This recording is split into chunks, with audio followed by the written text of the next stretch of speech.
Okay. 15th of September, Rabbi Furst, Pierke Avos.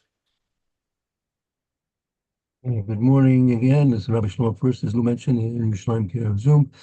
Our first year this morning, Pierke Avos, and we're learning the sixth parak, the ninth brisa. The Maharal Prague, his questions and now his answers on the various things we discussed about the occurrence that occurred to Yosef ben Kisma, his Mahalach B'derech Yehidi.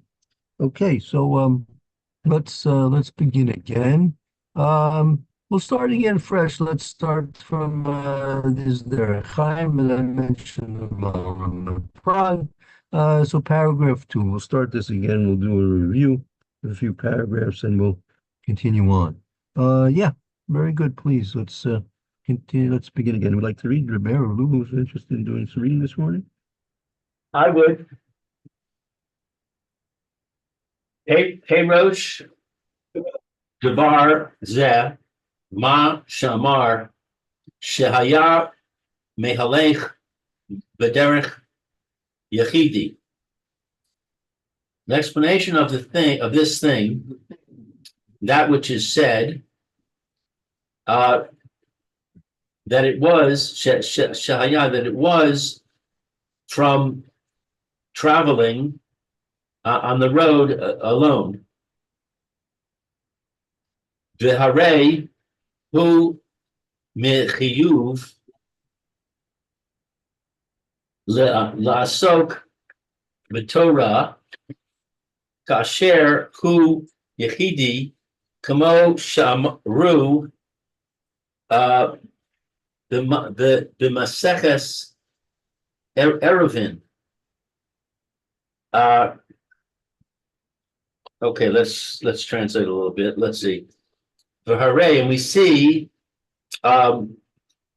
it is an obligation to immerse in Torah when one is by himself, like that they say in Maseches Eruvin. My Rebbe Yehoshua, no, I'm sorry, Yehoshua ben Levi, Halech b'derech ve'ein lo Levia Yasok b'Torah shene'emar ki Levias Chain Haim Lir Rishus. I'm sorry, the Rosh Hashanah B'Kule. Okay, so we let's see. So it says in Rabbi Yoshua ben Levi said, one who traveled. Yeah, very good, right. A person who's on a journey by himself, and he has no escort. Has no escort. Ein lo levai. He has no escort. There's no escort, and he's immersed in Torah. He should be. This is command form. The Yud makes it a command form. Ya'asik b'Torah. A person who's mahalik b'derek ein lo levai. A person's on a journey along the road, and he has no escort. Ya'asik. He's commanding you. He's Yasik b'Torah. He's obligated to be involved with Torah. Shnei Amar, as it says, Ki Vias Hain Haim the Rosh Hashanah Kule. As it says, when someone is escorted by grace. No, this is a pasuk in Mishlei, right? Ki livias chain. Here, livias means not levai. It's the same shorish. Livias chain, meaning it's like it's like an adornment. It's an adornment haim to a a crown for your head.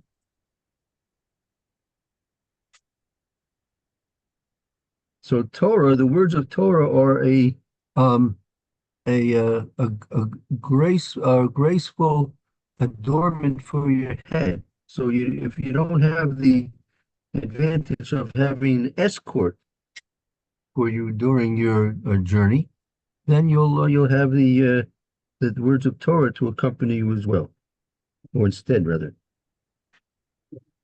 Hare Shmi Shehu Mehalech B'derech Yechidi Tzarich Lasok B'Torah.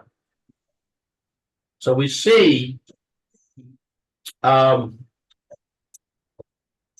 the what is Shmi in the name of? That's the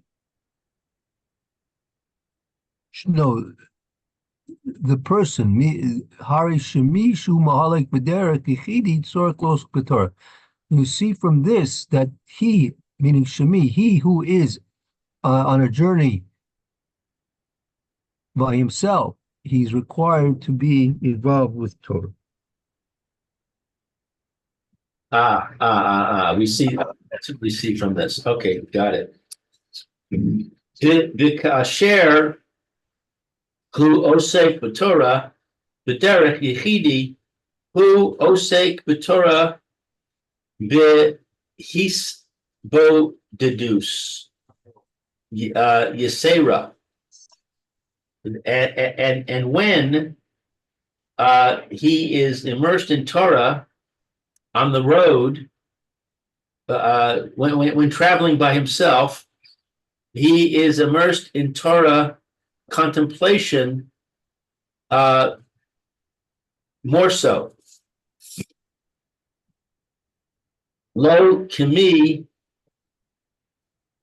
she osek beveso af al gav shehu lomar be osek rav. It's not like the way he's immersed in Torah in his house, even though that he learns to be very immersed, very involved. Lo can be sha'osik b'beis or afagav shehu lo yamin ba'osik rav. Meaning, it's not, when he's on the road and he's by himself, it's a involvement in Torah. His bodedus Yosef with greater contemplation. It's not similar to a person who is even if he's involved with Torah in his house, even if he's greatly involved with it, because here he has an extra concentration factor, which doesn't exist when he's in his familiar surroundings. Ein zeh his bodadus kamo mi shehu osek b'derech yechidi. This is not contemplation like that which happens when he is immersed in Torah in his house by himself. Right. Shehu mis boded legamre umitoch zeh mach shivto devuka besora legamre, that he is contemplating completely, and within this, he thinks his thoughts are connected with the Torah completely. Right. Why is it different, the learning of Torah when he's on a journey by himself, different than the even the great amount of learning that he would do in his house when he's not necessarily by himself, because here is misboding legamri. He's completely involved with the contemplation and metok zeh. Because of this makshava devuka, his thoughts are attached, right, to Torah completely. Good morning, Roy. How are you today? Good morning, Rabbi Furst. Baruch Hashem. Fine. Okay, we're gonna start paragraph 4. If you see it on your screen right now, we're just about to start paragraph 4. Va'amar Lashon Mihalech B'derech V'lo Holech B'derech. And he said this expression of traveling with intensity in a path that is not traveling casually in the path. Ki chen Right. halashon hamechulach b'derech ve'ein lo levaya.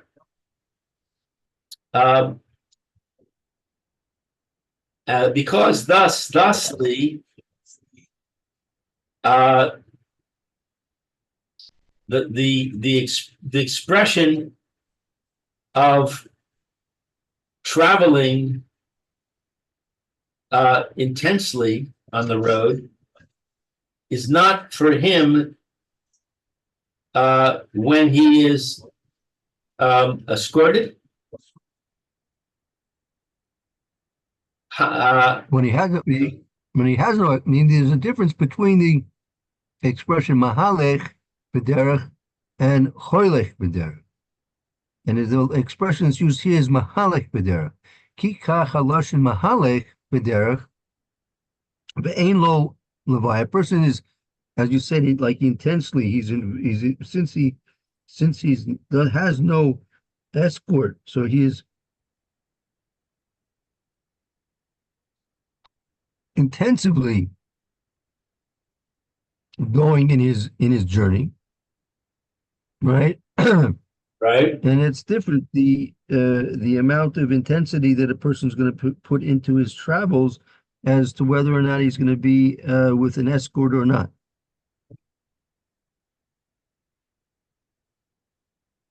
Mahalech chayv to me ubechol makom kach hu.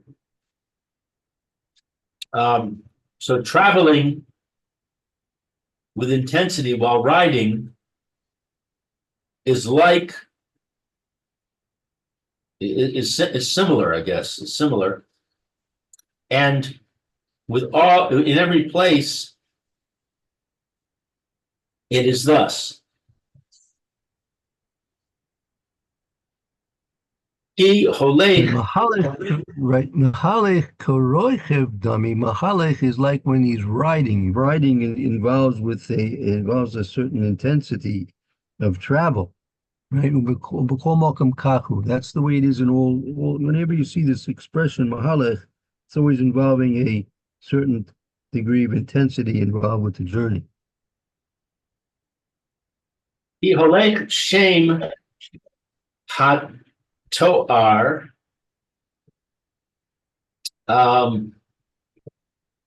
who aval mehalech eno Toar. I forget what Toar is. Toar is a form. Form is a shame Toar. I think we said that's an adjective, right, Mayor? We said a shame Toar. That's correct. Yes. Yeah. Shame Toar. It's a grammatical expression. Shame Torah. Oh, because holech, the word holech, is an adjective.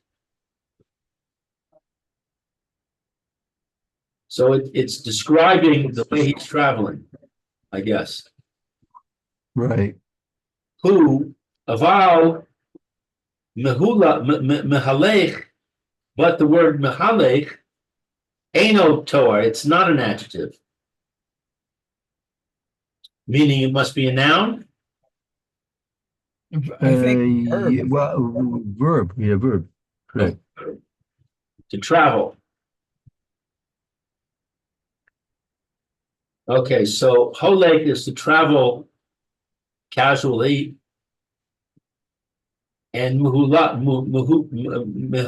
is to travel intensely. All right. Umipnei devi koso b'Torah b'derech he gorem shamar im ata nosein li kol kesef v'zahav ba'olam l'kule. And because of the connection with the Torah way, it causes one to say, if you give me all the money, all the silver and gold in the world, Kool-Aid, because he had this strong connection to the Torah when he was traveling intensely. So when he was interrupted by this person who said, "Come live with us," he felt that he was being distracted from Torah. So he responded by saying, "Give me all the silver and gold in the world, but I ain't coming." Right. That the fact that the intensity of his learning while he was on his way by himself, that was it could be that was gave him the ability to be able to respond in such a strong way to such a very nice offer. He me'achar shekol kach he mis boded b'derech b'Torah he devak b'Torah legamre. Because afterwards that so much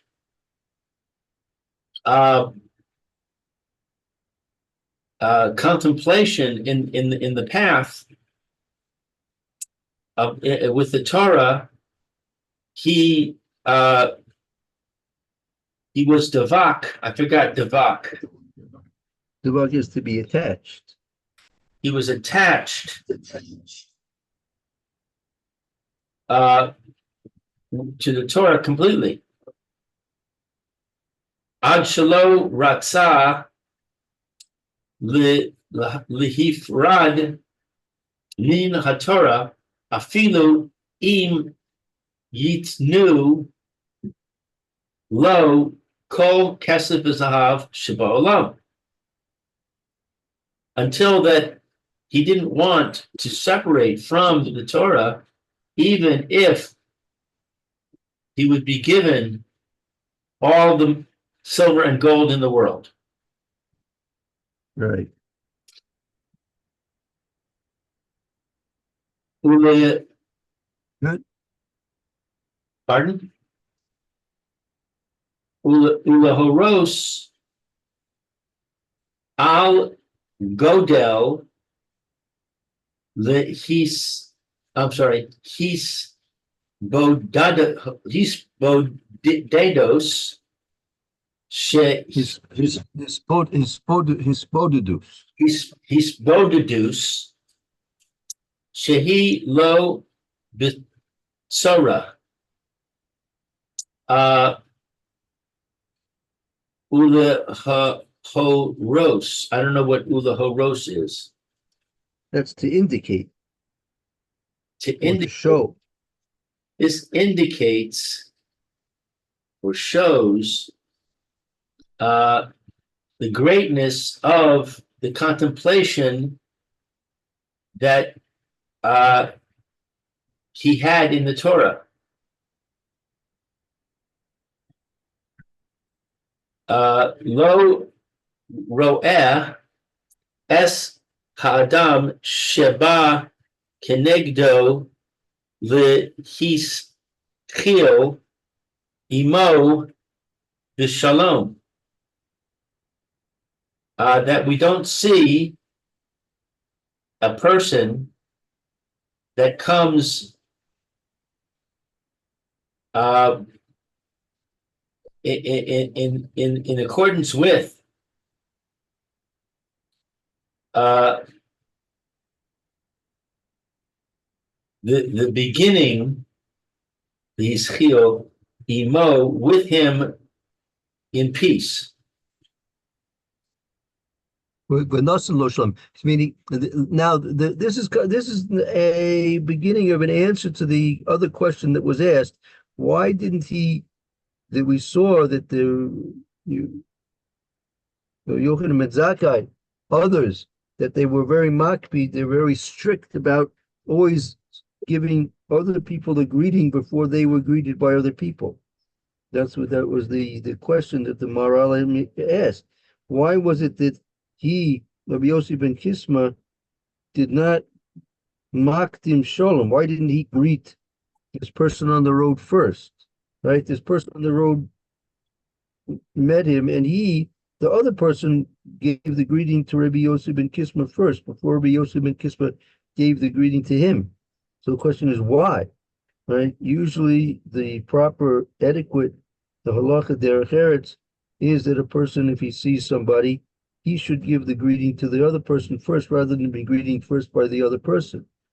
Here we see the opposite. The question is, why did it seemingly not do according to the halacha, to the derech eretz? So here, this is laros. This is an indication. The fact that he did not give shalom to the other person first, this is an indication. This indicates the great contemplation he was involved with when he was learning his Torah along that derech. Lo ro'eh salam shaba kenegdo lehitchil imo b'shal. He didn't even notice that the other person came to meet him. That he should begin and give him shalom first. He was so involved with his Torah along the derech, he didn't even notice there was someone else approaching him on the path. Had he seen that the person was approaching him on the path, he certainly would have given him shalom first. So the only explanation we can give for why he did not give shalom to the other person first, because he was so involved with his Torah that he was learning along the way, he didn't even have a chance to realize that there was another person approaching him. So therefore, the other person gave him a greeting first. That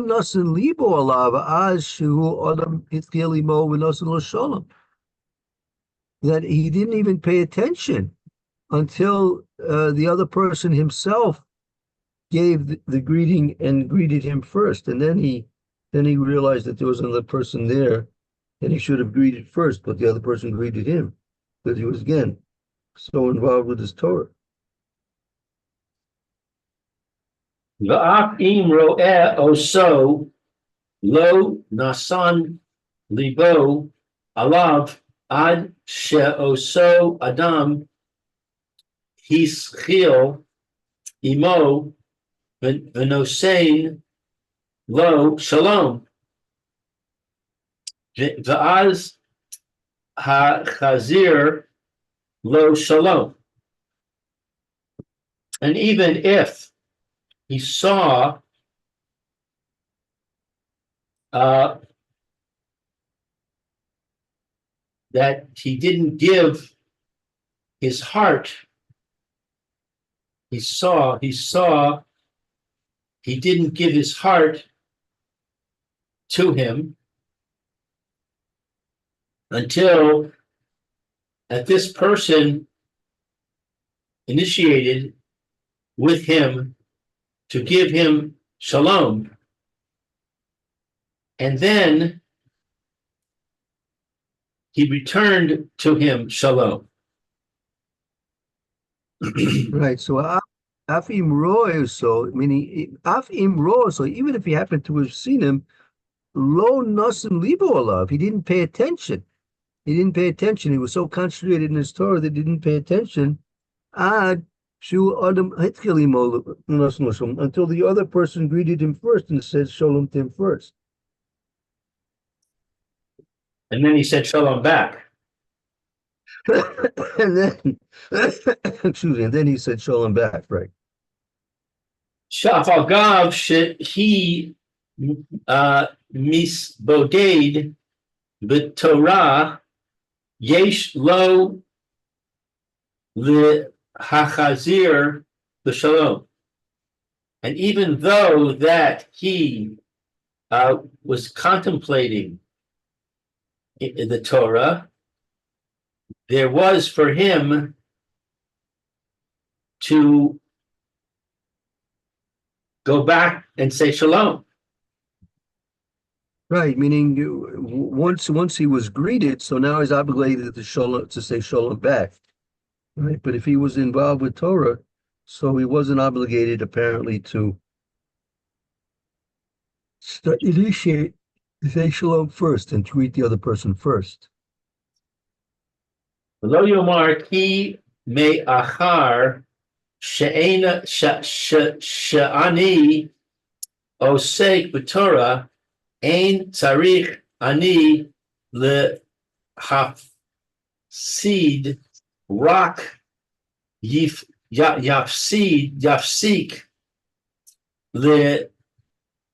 lehachazir shalom.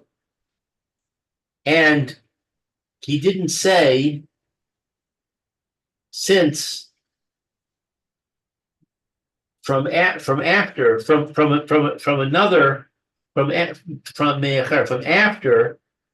that I was immersed in Torah and I wasn't obligated to, what is hafsik? To interrupt. To interrupt. Like it's this, it's lo yomer. Don't say ki ma'acher since. Don't say because ma'acher since sha'ani oisik b'Torah that I'm involved with Torah. Ein tzorach ani la'afsik. Don't say that I don't have to interrupt my learning. Rak yavsik lachzir shalom. Rather, he should interrupt and stop and give return and answer and say shalom to him. So we don't say that because he was involved in Torah, he shouldn't interrupt. Right. We don't say that. Rather, he should say shalom. He should say shalom second. Right. He should. But not necessarily first. Yeah, we're talking about lachzir shalom, to answer. Right. The efshar ki hadin kach hu. And it's possible that this is the law. Ba'afal gav she'amru chachamim she'tzarich lehischil b'shalom kevan shehu osek b'Torah lo ratza levatel. But even that they say, the sages say that he's required to initiate shalom since he is immersed in Torah, he doesn't want to nullify his Torah. Ad she nasan lo shalom va'az mach vi mach machu mechiyuv lo le hachazir lo shalom until that he gives him shalom, and then he's obligated to return the shalom. Aval the hischil lo ratzah, but to initiate he doesn't want. Uperush zeh nir'eh yoter, and this explanation is more obvious. I don't know, yoter is maybe preferable or better. Better. It's more. It seems better. Yeah. Okay. So just to a What's summary. yeah? Yeah, go ahead. Thing that seems better. What's it better than? Okay, look, we started off with a question that, as we said in this paragraph, Chazal require that a person should be makdim shalom to people. He should not wait for people to greet him. He should go and greet people first, right?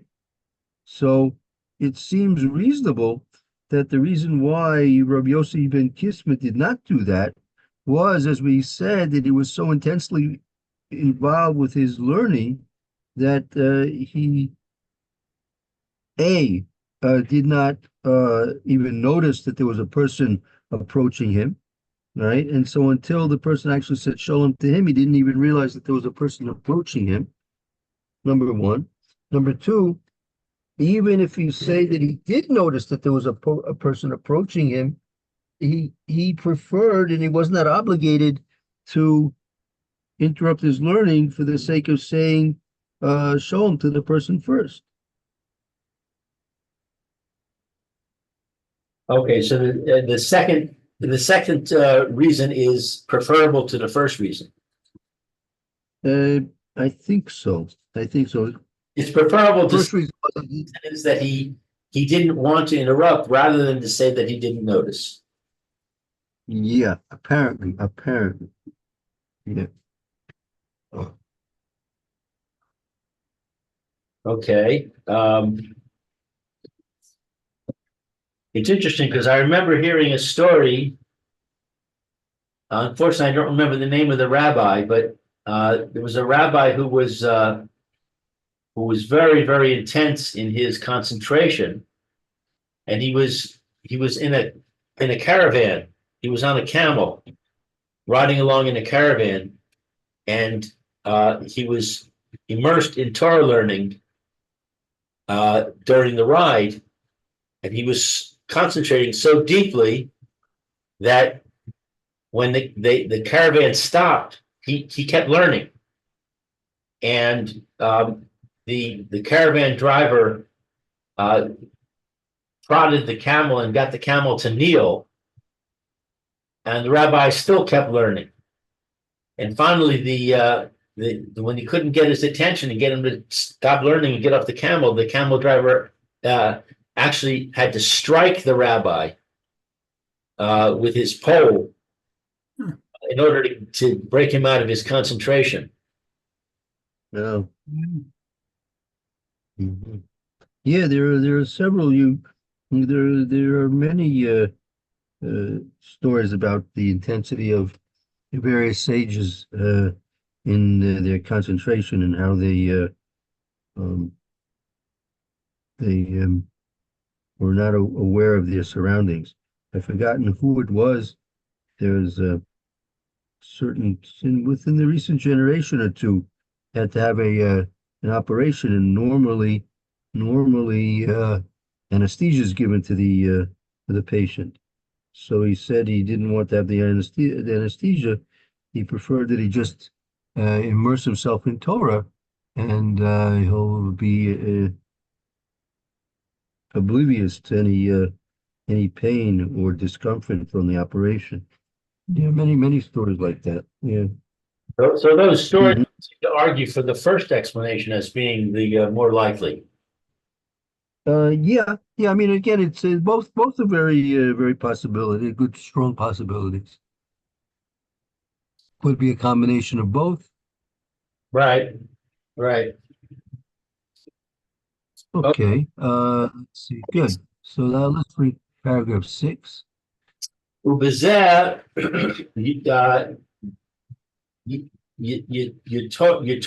יתורז מה שהוצרכה לכל זה לומר שנתן לו שלום והחזיר לו שלום. And with this, what is this word? Yisorach? Yisoratz. Yitrot, from the word teretz. Ubezeh yiteretz, with this we can answer, or with this is an answer. What shehutzrecha? What was asked? What was required, that we can answer mash shehutzrech l'kol zeh la'omer, right? With this we can answer what was the necessity to say all this. I mean, it seemed a little bit. It's in the 1 second. 1 second. I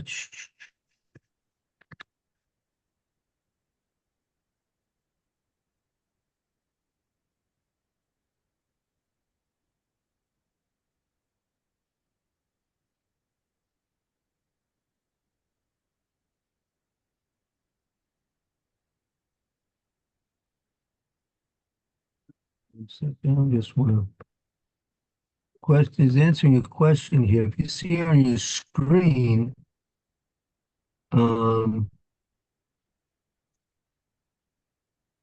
here.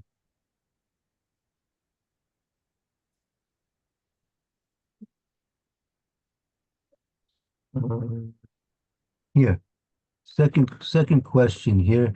See where the bolded, it's bolded in the on the screen. Yeah.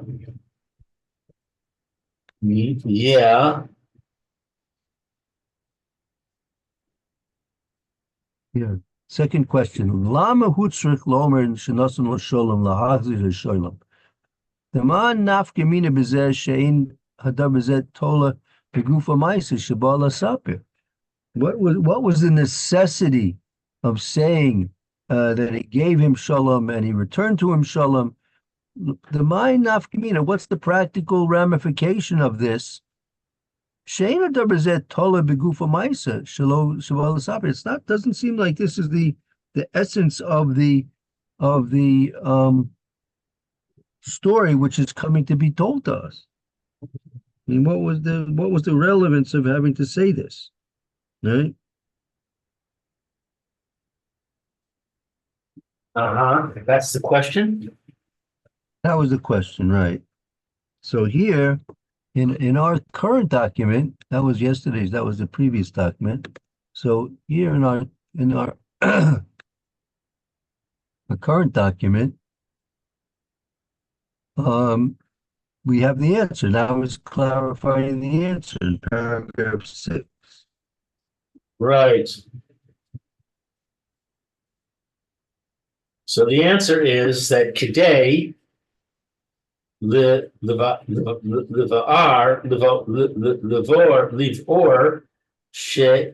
shehi misboded the Torah. The answer was in order to understand that he was immersed, that he was contemplating the Torah. Okay, so that's a good answer. The reason they're emphasizing this shalom issue is to show that he was so involved in the Torah that for one reason or another he didn't give shalom first. Aval, Right, exactly. below haki, lo kasha, ki ba lomar shehi adam kasher v'hagon. But without this, there's no question, because it comes to say that a person Oh gosh. who's kasher, a person who is proper. What is the hagon? Again, kosher. He's a acceptable and proper person.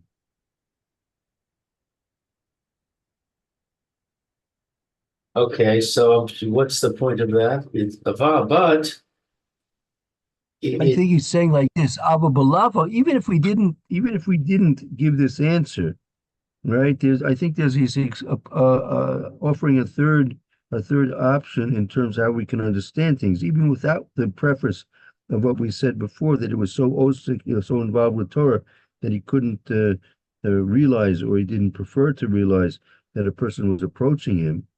Even without that, Hachi lo kasha, it's still not a kasha. Ki ba lomer shu adam kasha v'hagan, because it wants to come and tell you. I mean, again, the basic question is, what's the relevance of saying that the other person gave him shalom first to the whole uh, story that's being told to us?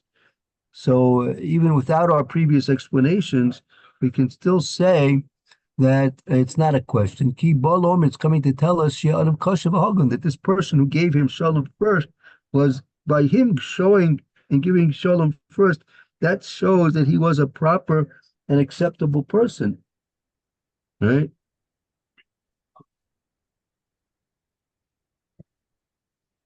okay. V'im lo kan off shamar he tain elefim but ole devarim shall haval haim ve'ein bo mamash. And if it was not so, even that he said when he would give him thousands of thousands, what is this word, ba'ole?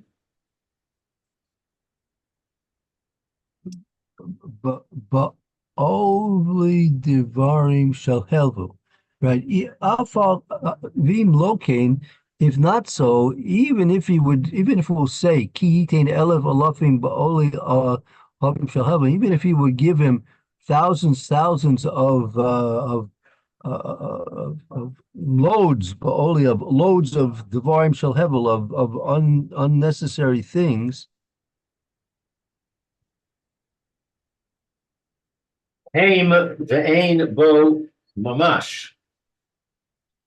Those things, and it was not in it anything, any Right. thing.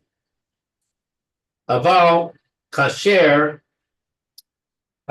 he schil he imo b'shalom ish hagon hu he. But when he initiated with him shalom, a proper person he is. Right, meaning the fact. I mean, it's important to the event that we're being told here, it's that to see that he gave him Sholem first.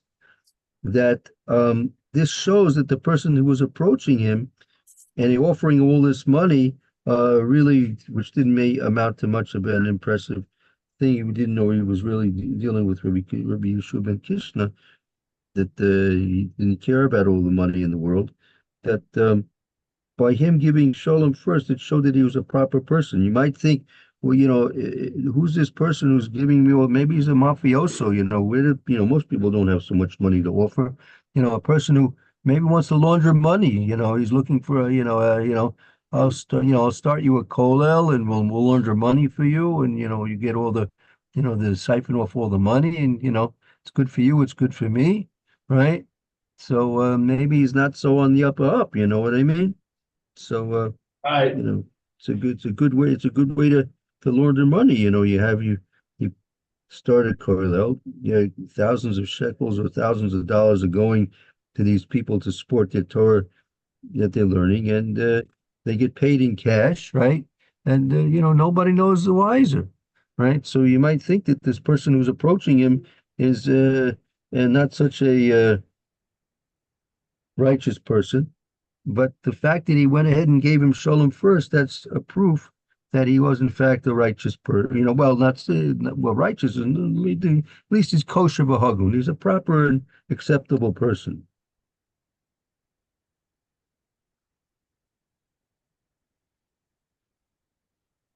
Uh-huh. Okay, let's stop here. Very good. Any questions? Any questions on this last paragraph? Was that clear? Yep. I think it was pretty clear. Yeah. Good. Okay. Good. So let's take a short break, and we'll begin Mr. Brusher in a few moments. And Roy, glad to see you this morning. Hope you have a good afternoon. So do I. Well, Take care, Roy. Thank you very much. I- We'll see. Thank you. Bye. for Okay. now. Yes, See you